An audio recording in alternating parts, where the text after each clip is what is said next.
হরে কৃষ্ণ, রাধে রাধে। বৈশাখ মাসের শুক্লপক্ষের একাদশী হল মোহিনী একাদশী।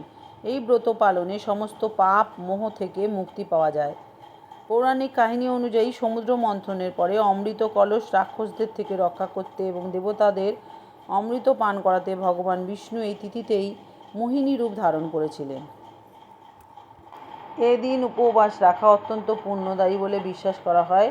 এর মাধ্যমে পাপ থেকে মুক্তি পাওয়া যায় এবং সুখ ও সমৃদ্ধি লাভ করা যায়। হরে কৃষ্ণ। বন্ধুরা, আপনারা আশা করি সবাই ভালো আছেন। সামনেই মোহিনী একাদশী। আপনারা যারা একাদশী করেন তাদের জন্য ভিডিওটা ভীষণ গুরুত্বপূর্ণ। আপনারা সমস্ত বিস্তারিত এই ভিডিওর মাধ্যমে জানতে পারবেন। আমি এই একাদশী সম্বন্ধে বিস্তারিত আপনাদেরকে জানাবো। কখন পড়েছে, কখন পালন করবেন, এই ব্রতের নিয়ম কী, ব্রতর তাৎপর্য কী, মাহাত্ম্য এবং ব্রত কথা সবটাই আপনারা এই ভিডিওর মাধ্যমে জানতে পারবেন। প্রতি মাসে দুটো করে একাদশী থাকে। বছরে 24টা একাদশী আমরা পালন করি। একটা পরে শুক্লপক্ষে, একটা পরে কৃষ্ণপক্ষে। এটি শুক্লপক্ষে পড়েছে। শুরু করার আগে আমি বলবো, প্রতিদিনের মতো আজকে যদি এই চ্যানেলে নতুন হয়ে থাকেন অবশ্যই চ্যানেলটা সাবস্ক্রিপশন করে পাশে থাকবেন। সকলের সাথে এই তথ্যমূলক ভিডিওটি শেয়ার করে সকলকে জানার সুযোগ করে দেবেন। লাইক কমেন্ট করতে ভুলবেন না।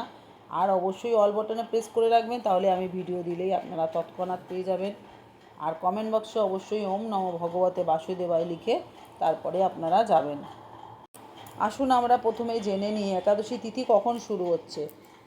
একাদশী শুরু হচ্ছে 26শে এপ্রিল সন্ধ্যা 6টা 6 মিনিট থেকে। একাদশী তিথি শেষ হচ্ছে 27শে এপ্রিল 2026 সন্ধে 6টা 15 মিনিটে এবং ব্রত পালনের তারিখ হচ্ছে 27 তারিখ অর্থাৎ সোমবার। আর পালনের সময় হচ্ছে 28শে এপ্রিল 2026 সকাল 5টা 43 থেকে সকাল 10টা 07 মধ্যে আপনারা পালন করে নেবেন। এই মোহিনী একাদশী হিন্দু ধর্মের একটি অত্যন্ত গুরুত্বপূর্ণ এবং পবিত্র তিথি। এই দিনে ভক্তরা ভগবান বিষ্ণুর মোহিনী রূপের পুজো করে থাকেন। বিশ্বাস করা হয় যে এই ব্রত পালন করলে সব ধরনের কষ্ট পাপ দূর হয়ে যায়। শান্তি এবং আধ্যাত্মিক উন্নতির জন্য মোহিনী একাদশী অন্যতম শক্তিশালী ব্রত হিসাবে বিবেচিত হয়। এই একাদশীর তাৎপর্য হলো, বিশ্বাস করা হয় যে এই উপবাসের প্রভাবে ব্যক্তি জাগতিক আসক্তি মিটিয়ে মোক্ষ লাভ করতে পারে। এই দিনে পুজো করলে মানসিক শান্তি, ধন সম্পত্তি, খ্যাতি এবং সমৃদ্ধি লাভ করা যায়। ভক্তরা ভগবান বিষ্ণু এবং দেবী লক্ষ্মীর পূজা করেন এই দিন এবং তাদের উদ্দেশ্যেও উপবাস পালন করেন। এও বিশ্বাস করা হয় যে এর ফলে অনিচ্ছাকৃত পাপও ধুয়ে যায় এবং ভগবান বিষ্ণুর আশীর্বাদ লাভ করা যায়। হিন্দু ঐতিহ্য অনুসারে বছরে 24টি একাদশী থাকে, যার সবগুলোই ভগবান বিষ্ণুকে উৎসর্গকৃত। যদিও প্রতিটি একাদশীর গুরুত্বপূর্ণ, সবটাই আলাদা আলাদা তাদের তাৎপর্য, তবে বৈশাখ মাসের শুক্লপক্ষের এই একাদশীটি বিশেষভাবে তাৎপর্যপূর্ণ এবং এটি মোহিনী একাদশী নামে পরিচিত। একাদশীর গুরুত্ব তো আপনারা জানেন, তাও আমি একবার বলে দিই। পুরাণ অনুসারে একাদশী হরিবাসন নামে পরিচিত, যা ভগবান বিষ্ণুর উদ্দেশ্যে উৎসর্গীকৃত একটি দিন। বিশ্বাস করা হয় যে যজ্ঞ এবং অন্যান্য আচার অনুষ্ঠান পালনের চেয়ে এই উপবাস পালন করলে অধিক আধ্যাত্মিক ফল লাভ করা যায়। স্কন্দ পুরাণ এবং পদ্ম পুরাণের মতো গ্রন্থেও উল্লেখ আছে যে একাদশীর উপবাস পাপ মোচনে সহায়তা করে এবং ব্যক্তিকে মুক্তির পথে পরিচালিত করে।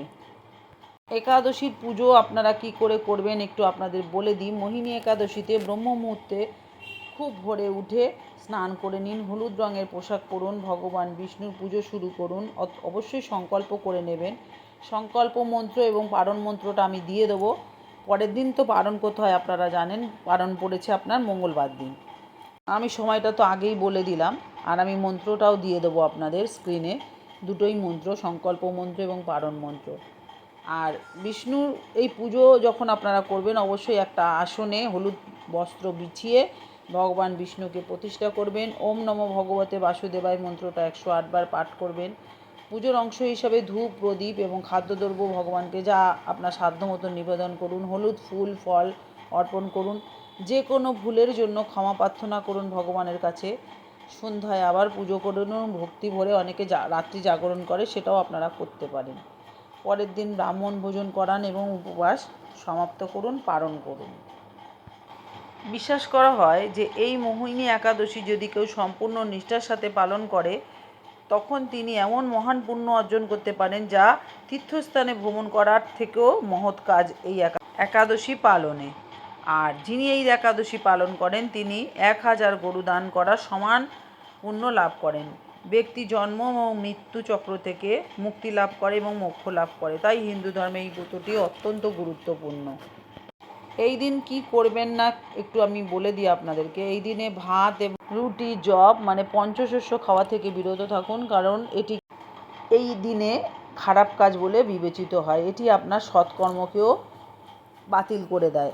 অন্য লোক বা বহিরাগতদের দেওয়া কোনো খাবার এদিন খাবেন না। পেঁয়াজ, রসুন, মাছ, মাংস, নেশা জাতীয় কোনো খাবারই এদিন গ্রহণ করবেন না। তামসিক আহার বর্জন করুন এই দিন। আর এই দিনে রাগ করা, হিংসাত্মক হওয়া, সমালোচনা করা, কোনো খারাপ কাজ থেকে অবশ্যই বিরত থাকুন। মোহিনী একাদশীতে সম্পূর্ণ সংযম পালন করুন এবং আধ্যাত্মিকভাবে দিনটা কাটান। ওই দিনকে যতটা পারবেন ভগবানের নাম করবেন, কীর্তন করবেন, নাম জপ করবেন, ভগবানের অষ্টোত্তর শতনাম পাঠ করবেন, বিষ্ণু চালিসা পাঠ করবেন, সহস্র নাম পাঠ করতে পারেন বা শুনতে পারেন। সারাদিন ভগবানের নাম কীর্তন করলে ভগবান ভীষণ প্রসন্ন হন। অবশ্যই কিন্তু মনে করে একাদশীতে তুলসী পাতা দিতে ভুলবেন না। সাদা চন্দন সহযোগে ভগবানকে তুলসী পাতা নিবেদন করুন। হলুদ ফল ফুল এগুলো তো দেবেনই, কারণ ভগবান হলুদ জিনিস খুব পছন্দ করেন। তো আসুন আজকে আমি এখন আপনাদেরকে সংকল্প এবং পারণ মন্ত্রটা স্ক্রিনে দিয়ে দিই এবং বলে দিচ্ছি। আপনারা অবশ্যই একাদশীর দিন সকালে ঘুম থেকে উঠে বা আগের দিন রাত্রেবেলা এই সংকল্প মন্ত্রটা অবশ্যই পাঠ করবেন।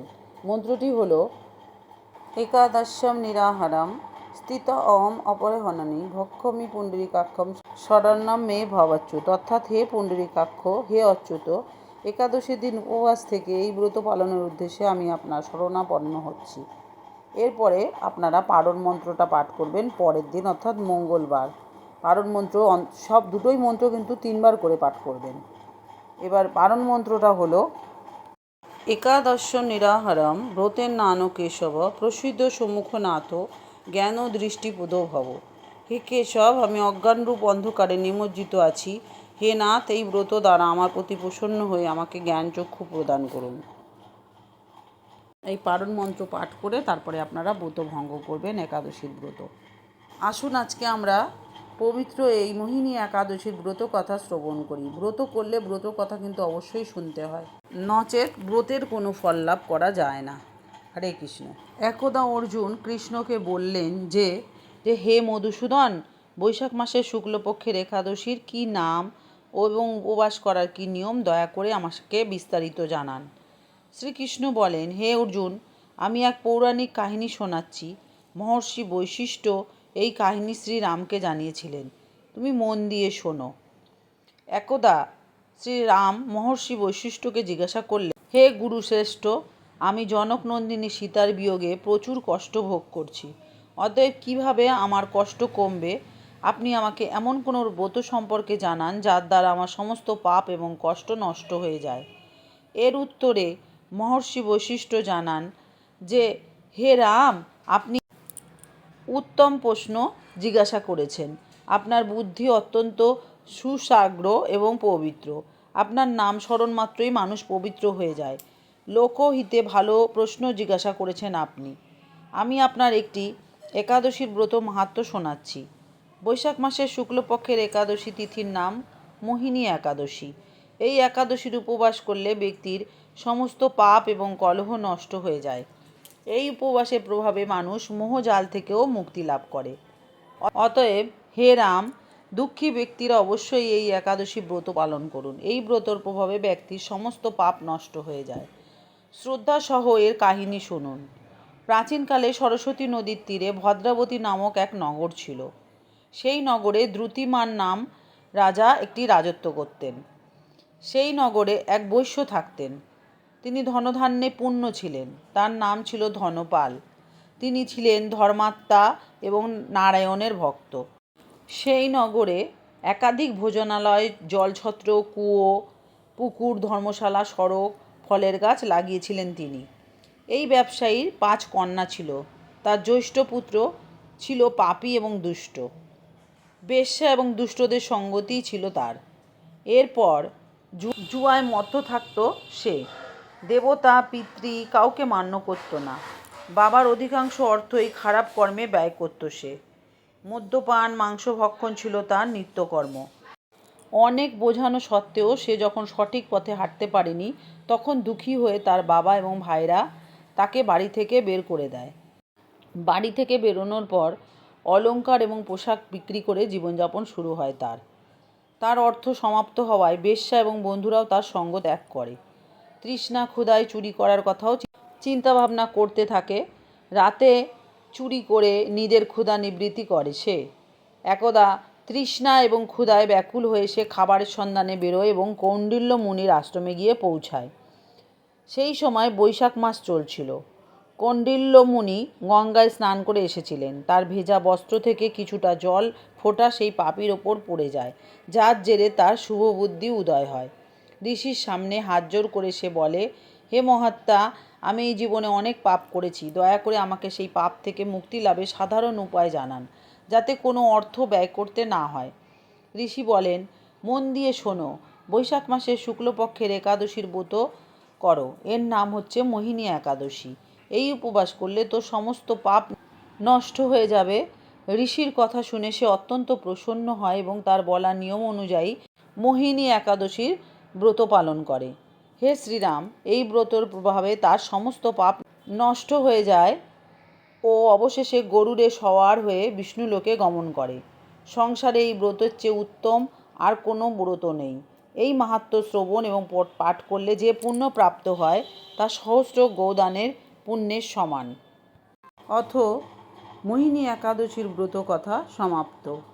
ওম নমো ভগবতে বাসুদেবায় নমঃ। তো বন্ধুরা, আজকে ভিডিওটা কেমন লাগলো অবশ্যই আমাকে কমেন্ট করে জানাবেন। আর কমেন্ট বক্সে কিন্তু ওম নমো ভগবতে বাসুদেবায় লিখতে ভুলবেন না। আর বলবো যে ভিডিওটা সকলের সাথে শেয়ার করে সকলকে ব্রত কথা শোনার সুযোগ করে দেবেন। আর এতক্ষণ আমার সাথে থাকার জন্য আপনাদেরকে অসংখ্য ধন্যবাদ। সবাই সুস্থ থাকুন, ভালো থাকুন, আনন্দে থাকুন। ভগবান বাসুদেব সকলের মঙ্গল করুক। আজকে আসি, আবার দেখা হচ্ছে নতুন আরেকটা ভিডিও নিয়ে। ওম কৃষ্ণায় বাসুদেবায় হরে পরমাত্মানে মনতো ক্লেশনাশায় গোবিন্দায় নমো নমঃ। হরে কৃষ্ণ, রাধে রাধে।